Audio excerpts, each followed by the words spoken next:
സച്ചിയോട് ഫൈനാൻസുകാരൻ തെണ്ടി പറയാണ്, നിന്റെ കയ്യിൽ പൈസ ഇല്ലെങ്കിൽ നീ ഒരു കാര്യം ചെയ്യും, നിന്റെ ഭാര്യയുടെ സ്വർണവും മാലയും മോതിരവും വളയും എല്ലാ സാധനം ഇങ്ങോട്ട് കൊണ്ടുപോരെ, ഇവിടെ നമുക്ക് വെക്കാം, എന്നിട്ട് ബാക്കി എന്താ കാശ് ഞാൻ നിനക്ക് തന്നേക്കാളാന്ന് പറയുമ്പോ സച്ചി കല്ല് തുള്ളിട്ട് ഒരു എണീക്കുന്നുണ്ട്. പിന്നെ എന്താ ഉണ്ടാവുമെന്ന് നിങ്ങൾക്ക് അറിയാലോ. ഫൈനാൻസുകാരനിട്ട് നല്ല പൊട്ടിയിൽ എന്തായാലും കൊടുക്കും, അതിൽ യാതൊരു സംശയമില്ല. ആളുടെ മോന്തൊക്കെ വീർക്കും, ഇന്ന് ഇടികൊണ്ട് അയാൾ തൂറും. സച്ചിയുടെ ദേഷ്യം എന്താന്നുള്ളത് ഫൈനാൻസുകാർ എന്നും മനസ്സിലാക്കും. ആവുന്നിടത്തോളം അവൻ താന്നിട്ടുണ്ട്.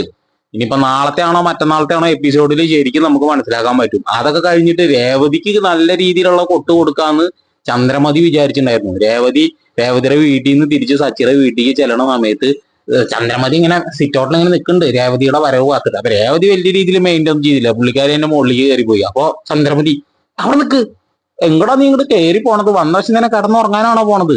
ഒരു കാര്യം ചെയ്യ, എന്റെ മോള്, എന്റെ മോൻ സുധിയേ ഇന്ന് ജോലിക്ക് പോയിട്ട് ക്ഷീണിച്ചാകെ വയ്യാണ്ട് വന്നിരിക്കുക, നീ ഒരു കാര്യം ചെയ്യ, അവനൊരു ജ്യൂസ് ഉണ്ടാക്കി കൊടുത്തേ പറഞ്ഞു. രേവതിക്ക് അങ്ങോട്ട് ദേഷ്യം ഒന്നുമില്ല. രേവതി ചന്ദ്രമതിയോടൊന്നും പറയാനൊന്നുമില്ല, നല്ല രീതിയിൽ ശ്രുതിക്കിട്ട് കൊടുത്തു. ശ്രുതി, നിന്റെ ഭർത്താവല്ലേ ഈ പറയണ ശ്രുതി, നിന്റെ കൈക്ക് കുഴപ്പമൊന്നുമില്ലല്ലോ, നീ തന്നെ ജ്യൂസ് ഉണ്ടാക്കി കൊടുത്തോ പറഞ്ഞു. അപ്പൊ എല്ലാവരും മോന്തപ്ലിങ്ങായി. ഇതേമാതിരിയുള്ള കൊട്ട് കൊടുക്കണം. ഞാൻ വിചാരിച്ചു സത്യം പറഞ്ഞ രേവതി ഒരു മൂലയ്ക്ക് പോയിട്ട് കരഞ്ഞിരിക്കുന്ന, പക്ഷെ കരയല്ല ചെയ്ത്. രേവതി നല്ല സ്ട്രോങ് ആയിട്ട് നല്ല ബോണ്ടായിട്ട് നല്ല രീതിയിൽ മറുപടി കൊടുത്തിട്ടുണ്ട്.